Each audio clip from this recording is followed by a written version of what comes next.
15 বছরের যুবক যখন মিম্বরের উপরে দাঁড়িয়ে আলহামদুলিল্লাহিল্লাযী আলা মানজিলাতাল মুমিনিনা বিকারিমি খিতাবিহি বলে জুমার খুতবা দেয়, ওই বাবা তখন নিচে বসে বসে কাঁদে যে আমার জীবন তো সফল।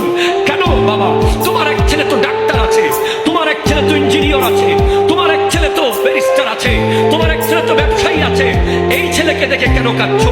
বলে কারণ আমার নবী বলেছেন মানুষ যখন মরে যায় তার সওয়াবের, তার আমল নামা, তার সওয়াব জারি বন্ধ হয়ে যায়, তার আমল বন্ধ হয়ে যায়, কিন্তু তিনটা জিনিস জারি রয়ে যায়। তার মধ্যে একটা হলো আউ ওয়ালাদিন সালিহিন ইয়াদউ লাহু, ওই সন্তান যে বাবার জন্য দোয়া করে, যে মায়ের জন্য দোয়া করে। হ্যাঁ, অবশ্যই ওই যুবক শ্রেষ্ঠ যে বাবার জন্য দোয়া করে, যে মায়ের জন্য দোয়া করে। হ্যাঁ, তখন সে দোয়া করে, সে যখন দাঈ ইলাল্লাহ হয়, সে যখন মানুষকে দ্বীনের পথে ডাকে, সে মানুষকে গানের পথে ডাকে না, সে মানুষকে ফুটবলের পথে ডাকে না, সে মানুষকে ক্রিকেটের পথে ডাকে না, সে মানুষকে কিশোর গ্যাংয়ের পথে ডাকে না।